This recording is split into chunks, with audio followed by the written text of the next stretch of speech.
नमस्ते, मैं आरती न्यूरोथेरेपिस्ट। आज हम जानेंगे पिट्यूटरी ग्लैंड के बारे में जान रहे थे, उसके कार्य, उसके हार्मोन्स वो क्या हैं, हमने पिछले वीडियोस में जाना। और अब इस वीडियो का टॉपिक है हमारा पोस्टीरियर पिट्यूटरी के हार्मोन्स। पिट्यूटरी के दो भाग होते हैं, हमने पिछले भाग में पढ़ा कि दो भाग होते हैं, एंटीरियर पिट्यूटरी और पोस्टीरियर पिट्यूटरी।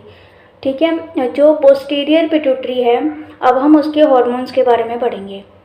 पोस्टीरियर पिट्यूटरी से दो हार्मोन्स निकलते हैं, ठीक है, जो हाइपोथैलेमस हमारा बनाता है और वो पोस्टीरियर पिट्यूटरी में स्टोर रहते हैं।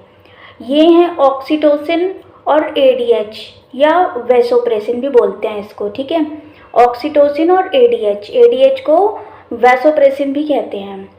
पहला है ऑक्सीटोसिन। ऑक्सीटोसिन क्या है इसके बारे में जानकारी लेंगे। यह क्या करता है, ऑक्सीटोसिन यूट्रस या गर्भाशय के नरम मसल्स यानी कि जो सॉफ्ट मसल्स होती हैं उनको सिकोड़ता है, और जो यूट्रस यानी गर्भाशय की जो वो स्ट्रक्चर होता है, ठीक है, उसको बनाता है, उसके स्ट्रक्चर को बनाता है या ठीक ठाक रखता है, उसको मेंटेन करके रखता है। ठीक है, कि वो सही बना रहे, ताकि जब बेबी का बर्थ होता है प्रेगनेंसी के बाद लेडीज़ को, तो ठीक प्रकार से वो हो जाए वो प्रक्रिया। वैसे ये ब्रेस्ट के मिल्क प्रोडक्शन ग्लैंड्स को स्टिमुलेट करता है। ऑक्सीटोसिन क्या करता है, मिल्क प्रोडक्शन के लिए ब्रेस्ट में मिल्क प्रोडक्शन कब होगा, जब ऑक्सीटोसिन रिलीज़ होगा हमारे ब्रेन से, हाइपोथैलेमस करवाएगा रिलीज़ पिट्यूटरी के पोस्टीरियर भाग से। ठीक है, ताकि जब निपल से दूध पीता है तो उसको मिल्क वहाँ से मिलता है। पहले हम ऑक्सीटोसिन के लिए 4 पैरा देते थे। गुरुजी की जो सोच है, यानी कि उनके रिसर्च और जो उनका सोच है उसके अनुसार ऑक्सीटोसिन बनाने का लेटेस्ट एलिमेंट्री उपचार जो हमारा है वो है 1.5 पैरा। 1.5 पैरा के 6 सेकंड तक अगर हम देंगे 1.5 पैरा, यानी कि जो हमारा ये राइट हैंड पर हम इस पोजीशन में रखेंगे, राइट हैंड पर, और 1 2 3 4 ये हमारा 1 पैरा होता है। 4 बार करने पर 6 सेकंड के लिए प्रेस करते हैं हम पैर से। ठीक है, ऐसी पोजीशन में इसके नीचे हम पिलो रखते हैं और पेशेंट को लेटाते हैं। तो ये 4 बार ही करेंगे तो 1 पैरा बनेगा। ठीक है, और 2 बार करेंगे तो आधा पैरा बनेगा, यानी कि 4 2 6 बार अगर हम करेंगे 1 2 3 4 5 6, तो ये हमारा 1.5 पैरा बन गया।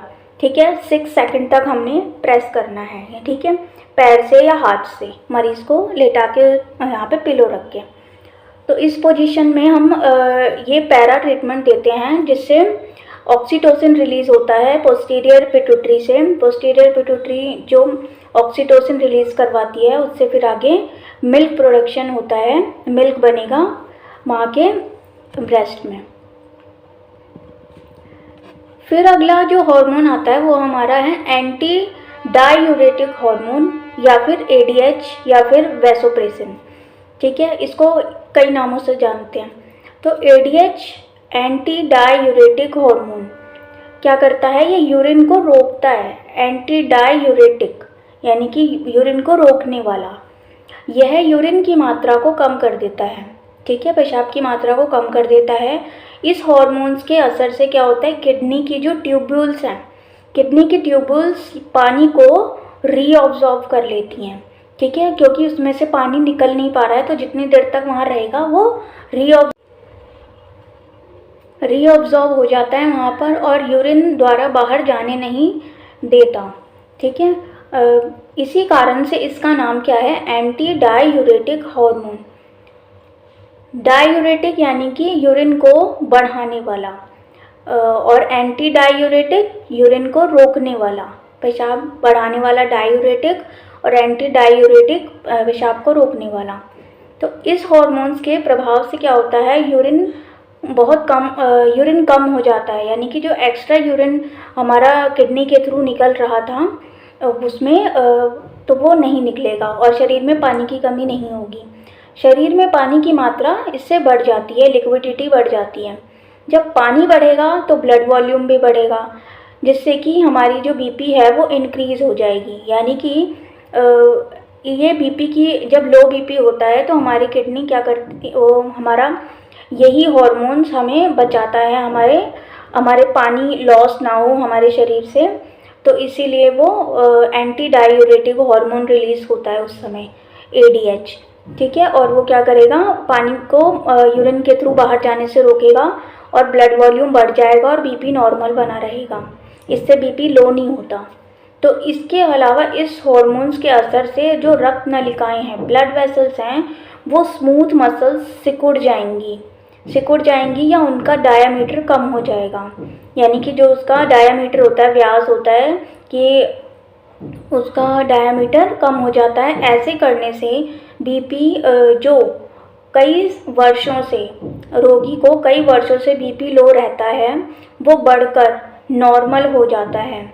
ठीक है, इसी ADH हार्मोन की वजह से, एंटी डायूरेटिक हार्मोन, जिसके कारण इसी हॉर्मोन्स का एक और नाम भी है वैसोप्रेसिन।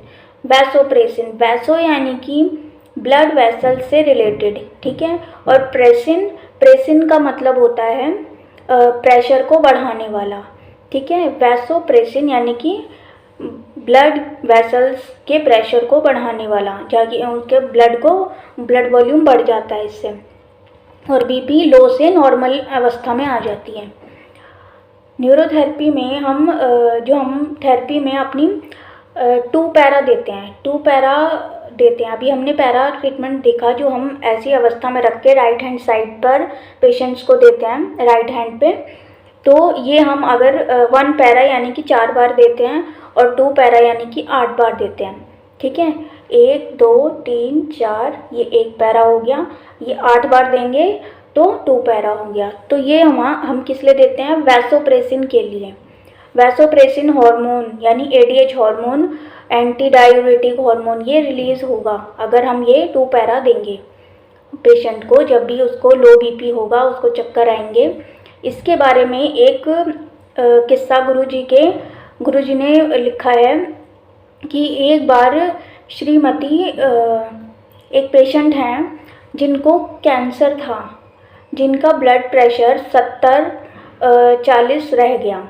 यानी कि ऊपर का जो बीपी होता है, सिस्टोलिक बीपी और डायस्टोलिक बीपी, 2 बीपी होते हैं। तो जो सिस्टोलिक है वो 70 और डायस्टोलिक 40 रह गया।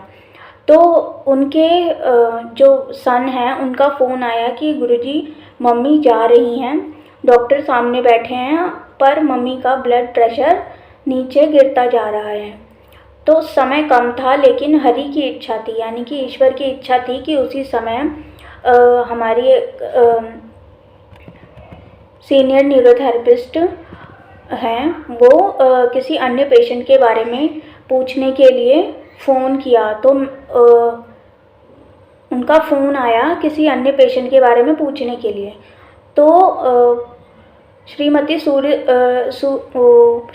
जो भी पेशेंट थी उस समय, उनकी हालत बताई उन न्यूरोथेरेपी पेशेंट्स को, मतलब न्यूरोथेरेपिस्ट को बताई। तो उन्होंने कहा कि मैं उनके घर के पास ही हूँ। कोई न्यूरोथेरेपिस्ट उनके घर के पास था, पेशेंट के पास। तो गुरुजी ने फ़ोन करके उनको बताया कि आप इस एरिया में हो, इस एरिया में एक और पेशेंट ऐसे हैं जिनका बीपी बहुत डाउन जा रहा है।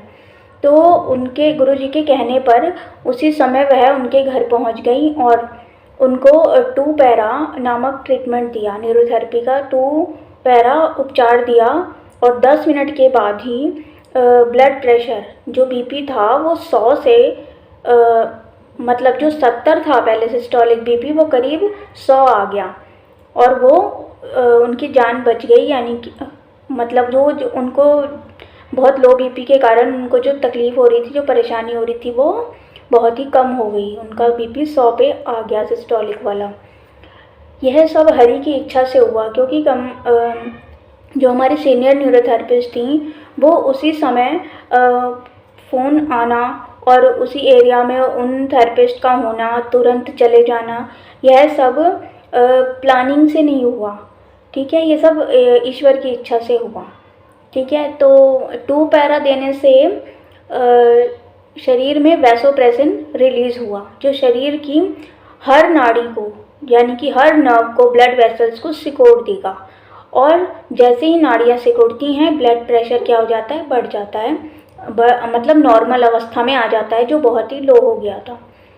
ध्यान देने की बात है कि एडीएच और वैसोप्रेसिन दोनों एक ही हार्मोन्स के दो नाम हैं। एडीएच भी बोलेंगे और वैसोप्रेसिन भी बोलते हैं, ठीक है, इनके दो नाम हैं। जिन्हें कई वर्षों से लो बीपी रहती है, उनके लिए 2 पैरा एक बहुत ही अत्यंत प्रभावशाली उपचार है, ठीक है। यह ट्रीटमेंट उन्हें नहीं देना, यानी कि थेरेपिस्ट उन लोगों को ये ट्रीटमेंट नहीं देनी चाहिए जिनके शरीर में ब्लड की कमी के कारण अचानक बीपी लो हो गई है। ऐसे व्यक्तियों के लिए हमारा अलग फॉर्मूला है एंजियोटेंसिन नंबर 2, उसके बारे में हम आगे कभी पढ़ेंगे। पोस्टीरियर पिट्यूटरी के दोनों हार्मोन्स के कार्यों का संक्षेप में हम पढ़ेंगे अब। ऑक्सीटोसिन और एडीएच, ठीक है। ऑक्सीटोसिन का क्या असर होता है, इसका प्रभाव कितना यूट्रस पे होता है और ब्रेस्ट पर होता है, फीमेल के ब्रेस्ट पर होता है। और जो वैसोप्रेसिन है उसका असर किस पे होता है, किडनी पर और ब्लड वेसल्स पर। जो ये कब रिलीज़ होता है ऑक्सीटोसिन, ये डिलीवरी के समय और लैक्टेशन, जब माँ बच्चे को दूध पिलाने का समय आता है तब ये रिलीज़ होता है, ठीक है, शिशु के जन्म के बाद। और एडीएच कब रिलीज़ होता है, जब स्ट्रेस होगा, डिहाइड्रेशन होगा, शरीर में पानी की कमी हो जाएगी, वैसोप्रेसिन अधिक मात्रा में निकलता है और शराब पीना वैसोप्रेसिन के कार्यों को रोकता है। जिन लोगों ने ड्रिंक की हुई होती है तो वैसोप्रेसिन के कार्य को रोकता है, ठीक है, यानी कि जो ड्रिंक करते हैं, शराब पीते हैं, उन पर वैसोप्रेसिन का प्रभाव नहीं होता, ठीक है। कार्य क्या है ऑक्सीटोसिन का, ये डिलीवरी के समय, लेबर पेन्स के समय यूट्रस को सिकोड़ता है। और जब ब्रेस्ट से मिल्क प्रोडक्शन होता है, बच्चा दूध पीता है, तो मिल्क प्रोडक्शन को ये स्टिमुलेट करने का, मतलब मिल्क प्रोडक्शन के लिए संदेश देता है ऑक्सीटोसिन, तभी आगे मिल्क निकलेगा माँ के। और एडीएच का क्या है, यह बीपी को बढ़ा देता है, बीपी को मतलब नॉर्मल रखता है, स्ट्रेस के समय में लो नहीं होने देता, उसको नॉर्मल बना के रखता है। और डिहाइड्रेशन, शरीर में पानी की कमी के समय डिहाइड्रेशन होगा, जब शरीर में पानी की कमी हो जाएगी तो यूरिन को रोक देता है, ठीक है, क्योंकि हम कभी भी देखेंगे कि हम जब पसीना ज़्यादा आता है या हमारे शरीर में पानी की कमी हो जाती है तो हमें यूरिन कम आता है, तो ये किसके असर से होता है, वैसोप्रेसिन के प्रभाव से होता है। फिर इसका ऑक्सीटोसिन का क्या फॉर्मूला है, 4 पैरा होता है, ठीक है, यानी कि ये हम 16 बार करते हैं, 6 सेकंड के लिए प्रेस करेंगे पैर से या हाथ से। इसका ट्रीटमेंट जो एडीएच वैसोप्रेसिन का है 2 पैरा है, 2 पैरा यानी कि एक पैरा में 4 बार करते हैं तो 2 पैरा में 8 बार करेंगे, ठीक है। तो 15 मेडुला देने से, और इसके साथ हम 2 पैरा के साथ 15 मेडुला देंगे। 15 मेडुला यानी कि हम यहाँ पाउडर या लोशन लगा के ऐसे यहाँ 30 बार करेंगे, अंगूठे से भी कर सकते हैं और हम उंगली से भी कर सकते हैं, ठीक है, पहले लेफ़्ट साइड फिर राइट साइड, ठीक है। तो हम करेंगे 30 बार, ठीक है। एक मेडुला 2 बार, 2 मेडुला को 1 गिना जाता है, तो 15 यानी कि 30 बार करना है, पहले लेफ़्ट साइड फिर राइट साइड, कोई पाउडर या मॉइस्चराइज़र लगा के इधर। क्योंकि वैसोप्रेसिन को एसिटिलकोलाइन हार्मोन उकसाता है, और एसिटिलकोलाइन के साथ वैसोप्रेसिन रिलीज़ होगा और सारी ब्लड वेसल्स सिकुड़ जाएंगी और यूरिन कम होकर बीपी जो है वो नॉर्मल पे आ जाएगा। फिर आता है हमारा, अगर एंटीरियर पिट्यूटरी हाइपो हो, अगर एंटीरियर पिट्यूटरी जो हमारी कम काम करती है तो क्या होगा। पहला, क्योंकि एंटीरियर पिट्यूटरी से 6 हार्मोन रिलीज़ होते हैं, ठीक है, 6 हार्मोन रिलीज़ होते हैं, जो इन हार्मोन्स की कमी है उसके अनुसार अलग अलग बीमारियों का नाम दिया जाता है, ठीक है। कुछ लोगों में सिस्टमिक बीपी अचानक कम हो जाती है, ठीक है, किसी में बीपी अचानक कम हो जाती है, जिससे थायराइड ग्लैंड के, थायराइड के, एड्रिनल कॉर्टेक्स के और गोनाड्स यानी कि रिप्रोडक्टिव सिस्टम, हमारे जेनिटल एरिया के स्टिमुलेटिंग हार्मोन्स नहीं निकलते। इसे क्या कहते हैं, सिमंड्स डिसीज। सिमंड्स डिसीज क्या होती है, ऐसे लोगों में ग्लूकोकॉर्टिकॉइड्स की कमी हो जाती है और उनकी मृत्यु भी हो सकती है, यानी ऐसी कंडीशन बन जाती है। गोनाडोट्रोफिक हार्मोन यानी एफएसएच एलएच की कमी के कारण कुछ लेडीज़ में कुछ डिलीवरी के बाद बच्चे के लिए मिल्क नहीं बनता, किसी किसी लेडीज़ में मिल्क नहीं बनता बेबी के बर्थ के बाद, तो वो किसकी कमी से होता है, हमारी एंटीरियर पिट्यूटरी कम काम कर रही है और वो ऑक्सीटोसिन रिलीज़ नहीं करवा पा रही है।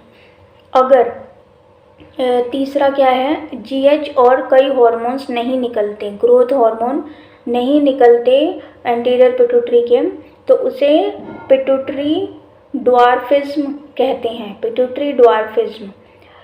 ऐसे बच्चों में क्या होता है, बुद्धि यानी कि जो उनका मेंटल लेवल है, इंटेलिजेंसी है और शरीर नॉर्मल बच्चों जैसा होता है, लेकिन उनकी जो हाइट होती है वो आम बच्चों से कम होती है। इनमें प्यूबर्टी, बालिकापन यानी कि मेंसेस पीरियड्स देर से आते हैं ऐसे बच्चों में। कुछ लोगों में हाइपोग्लाइसीमिया यानी शुगर की कमी हो सकती है, ठीक है, एंटीरियर पिट्यूटरी हाइपो होने से, कम काम करने से। अगर growth hormone, FSH follicle stimulating hormone और एलएच यानी कि ल्यूटिनाइजिंग हार्मोन, अगर ये कम होते हैं, एंटीरियर पिट्यूटरी से कम रिलीज होते हैं, तो फ्रॉलिक सिंड्रोम होता है एक। इसमें क्या होता है, ग्रोथ कम हो जाती है, विकास कम हो जाता है और अविकसित जननांग यानी कि रिप्रोडक्टिव पार्ट्स जो होते हैं, जेनिटल एरिया के पार्ट्स पूरे डेवलप नहीं हो पाते पूरी तरह से। और मंद बुद्धि यानी कि मेंटल रिटार्डेशन हो जाती है और मोटापा हो जाएगा, शरीर में फैट्स की जमावट, जैसे कि कोई जेंट्स है उसमें शरीर में फैट्स की जमावट लेडीज़ जैसी हो जाती है, उसका शरीर जैसे लेडीज़ का होता है फूला फूला सा, वैसा हो जाता है। अगला हम जानेंगे, पिट्यूटरी ग्लैंड हाइपर होती है तो क्या होता है, यानी कि वो ज़्यादा वर्क करे, ज़्यादा हार्मोन प्रोड्यूस करे तो क्या असर होता है। तो इसका मुख्य रूप है ग्रोथ हार्मोन यानी कि जीएच ज़्यादा बनना। इसके कारण हड्डियाँ, हार्ट, सभी अंग एनलार्ज, बड़े हो जाते हैं। ऐसे व्यक्तियों हाई बीपी, डायबिटीज़ के शिकार बन जाते हैं, ठीक है। पहला है, अगर बचपन में एपीफेजिस लाइन यानी कि जुड़ने के पहले ही ऐसा हो तो बच्चा ऊंचे कद का, भीमकाय स्वरूप का होगा और उसे जाइजेंटिज्म कहते हैं, यानी कि कुछ जो बच्चे होते हैं वो कम एज में ही बहुत ही ज़्यादा हाइट हो जाएगी, बहुत ही भारी भरकम हो जाएगा। एपीफाइजिस लाइन होती है हमारी हड्डियों के पास। जब हम लड़कियां या फिर लड़के जब उसमें टीन एज में प्रवेश करते हैं, यानी कि उनके जेनिटल एरिया उनके वहाँ के हॉर्मोन्स बनने लग जाते हैं, तो उस एपीफेजिस लाइन क्या होती है, वो जुड़ जाती है, ठीक है। उसके बाद हाइट नहीं बढ़ती। एपीफाइजिस लाइन जब तक नहीं जुड़ रही तब तक हाइट बढ़ सकती है, ठीक है। तो जिन पिट्यूटरी ग्लैंड हाइपर होती है जिनमें, तो उनका कद क्या होगा, हार्मोन्स की वजह से कद ज़्यादा बड़ा हो जाएगा और भीमकाय स्वरूप होगा। अगर यह एडल्ट एज में होता है, यानी कि टीन एज के बाद होता है, 19 साल के बाद, तो उससे बच्चे क्या होते हैं, मोटे, बोन्स मोटे होते हैं और त्वचा खुरदरी हो जाएगी, जीभ बड़ी हो जाती है, यानी कि साइज़ बड़ा हो जाता है जीभ का, और बड़े हाथ पैर भी बहुत बड़े बड़े हो जाते हैं, यानी कि मतलब नॉर्मल से बहुत बड़े दिखते हैं अपनी उम्र के बच्चों से, इत्यादि लक्षण होते हैं। इसे क्या कहते हैं, एक्रोमेगाली कहते हैं, एक्रोमेगाली। ठीक है। और सेकंड कंडीशन क्या हो जाती है पिट्यूटरी ग्लैंड हाइपर होने से, कि प्रोलैक्टिन लेवल बढ़ जाता है। प्रोलैक्टिन लेवल जो हॉर्मोन्स की इंजेक्शन के, चाहे पुरुष हो या स्त्री हो, यानी कि मेल हो या फीमेल हो, तो उनके ब्रेस्ट से लगातार मिल्क निकलता रहता है। ठीक है। इसके अलावा और लेडीज़ में पीरियड्स नहीं आते, बांझपन हो जाता है, पुरुषों में इम्पोर्टेंस यानी कि सेक्स के प्रति अरुचि हो सकती है। तो ये क्या होता है, पिट्यूटरी ग्लैंड हाइपर होने से होता है, क्योंकि वो ज़्यादा हार्मोन रिलीज़ कर रही है। ठीक है। और आगे हम जानेंगे इसके ठीक विपरीत, अगर पोस्टीरियर पिट्यूटरी हाइपो हो जाती है, पोस्टीरियर पिट्यूटरी, दो भाग होते हैं ना, पोस्टीरियर पिट्यूटरी जब हाइपो हो जाती है तो एडीएच नहीं बनता, एडीएच यानी कि एंटी डायूरेटिक नहीं बनता, तो पेशाब यानी कि यूरिन अत्यधिक मात्रा में निकलने लगता है। इससे क्या होगा, डायबिटिक इंसिपिडस, डायबिटिक इंसिपिडस की बीमारी हो जाती है, यानी कि यूरिन बार बार आता है। ठीक है। वह व्यक्ति 15 से 20 लीटर पानी पीता है और उसे लगातार बार बार यूरिन होता रहता है। इस बीमारी के कारण क्या होता है, अन्य लक्षण क्या हैं, लो बीपी, थकान ज़्यादा होती है, चक्कर आते हैं, इसी इत्यादि। इन्हीं लक्षणों के कारण शराब जो ड्रिंक करते हैं वो रास्ते में ही सो जाते हैं, बेसुध हो जाते हैं, उनका दिमाग वर्क नहीं कर रहा होता, क्योंकि उनकी पोस्टीरियर पिट्यूटरी हाइपो हो जाती है। क्योंकि शराब पीने के कारण शरीर में एडीएच का उत्पादन कम हो जाता है, यानी कि एंटी डायूरेटिक हार्मोन का प्रोडक्शन कम हो जाता है। अगर ऑक्सीटोसिन नहीं बनता, पोस्टीरियर पिट्यूटरी का ऑक्सीटोसिन नहीं बनेगा, तो जो डिलीवरी के समय, लेडीज़ में डिलीवरी के समय प्रॉब्लम हो सकती है, उनको आसानी से मतलब डिलीवरी नहीं होगी। बच्चे के लिए मिल्क भी ठीक से नहीं निकलेगा, यानी कि उनका मिल्क ब्रेस्ट से नहीं निकलेगा और बच्चे को नहीं मिलेगा। हमने देखा कि पीनियल ग्लैंड का जो कंट्रोल होता है वो उसका जो कंट्रोल है वो अनेक ग्लैंड्स पर होता है, अनेक एंडोक्राइन ग्लैंड्स पर है पीनियल ग्लैंड का, पहले की वीडियोस में हमने पढ़ा था। अब पीनियल ग्लैंड द्वारा थायराइड ग्लैंड को किस प्रकार उकसाना है। ठीक है। हम पीनियल ग्लैंड से काम करवाएंगे थायराइड ग्लैंड के लिए, ये हम न्यूरोथेरेपी में उपचार देते हैं। ठीक है। हाफ कुंडली 40 सेकंड, हाफ कुंडली 40 सेकंड यानी कि हमारा एक पॉइंट होता है, मरीज़ को लेटाकर, उल्टा लेटाकर, मतलब बैक साइड ऊपर रहेगी और उनको एड़ी से हम लोग 6 सेकंड के लिए टेल बोन पर प्रेस करते हैं, जो हमारा एंड ऑफ द स्पाइन होता है उस एरिया में हम एड़ी से प्रेस करते हैं 40 सेकंड तक। पीनियल ग्लैंड द्वारा मेलाटोनिन बनाने के लिए ये हम देते हैं। 6 मेडुला क्या होता है, 6 मेडुला हम देते हैं हाइपोथैलेमस द्वारा TSH RH के लिए, थायराइड स्टिमुलेटिंग रिलीजिंग हार्मोन के लिए। ठीक है। ये कब देते हैं, 6 मेडुला, यानी कि ये हम जो 12 बार करते हैं ऐसे। ठीक है। पहले लेफ्ट फिर राइट। उसके बाद हम 4 थायराइड P, एंटीरियर पिट्यूटरी द्वारा TSH बनाने के लिए 4 थायराइड P, जो हमने यहाँ राइट साइड पे पैरा दिया, अब लेफ्ट साइड पे हम क्या देंगे, thyroid P। Thyroid P same वैसे ही देंगे, लेकिन ये भी 16 बार करेंगे तो 4 थायराइड P होगा, एंटीरियर पिट्यूटरी द्वारा TSH बनाने के लिए। ठीक है। पैरा देते हैं राइट साइड पे पेशेंट की, और वो देते हैं लेफ्ट साइड पर 4 थायराइड P, TSH बनेगा इससे। हमारी किससे, एंटीरियर पिट्यूटरी से। फोर थायराइड क्या होता है, ये हम 8 बारी देंगे, 8 बारी झटके, 1 1 2 2 3 3 4 4, ठीक है। 2 बार झटके देंगे तो एक बार एक थायराइड गिना जाता है, तो हम ये 8 बार करेंगे ऐसे। और अगर हम पेशेंट को दे रहे हैं तो ऐसे भी दे सकते हैं, ठीक है, 1 1 2 2 3 3 4 4, ठीक है। तो हम ये ऐसे भी दे सकते हैं। तो ये 4 थायराइड देंगे तो ये थायराइड ग्लैंड स्टिमुलेट होती है और ये अपना T3 T4 बनाने लगती है, इसमें ब्लड सर्कुलेशन बढ़ती है। तो इसी प्रकार उपचार,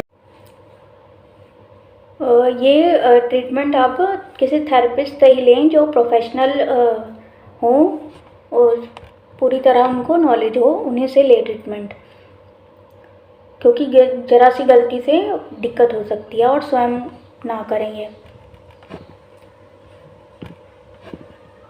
थायराइड ग्लैंड को स्टिमुलेट करने के लिए हम क्या करते हैं, हाफ कुंडली 40 सेकेंड, 6 मेडुला, 4 थायराइड भी, 4 थायराइड देते हैं।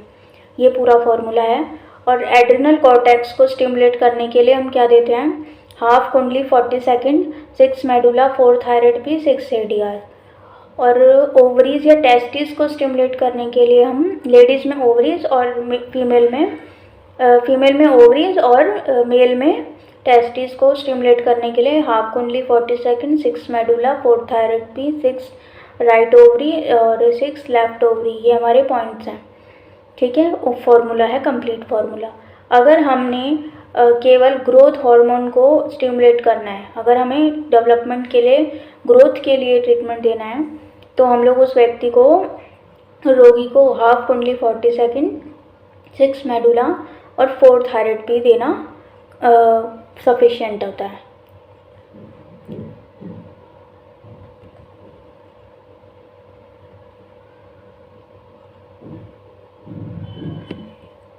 आज के लिए इतना ही, नमस्ते।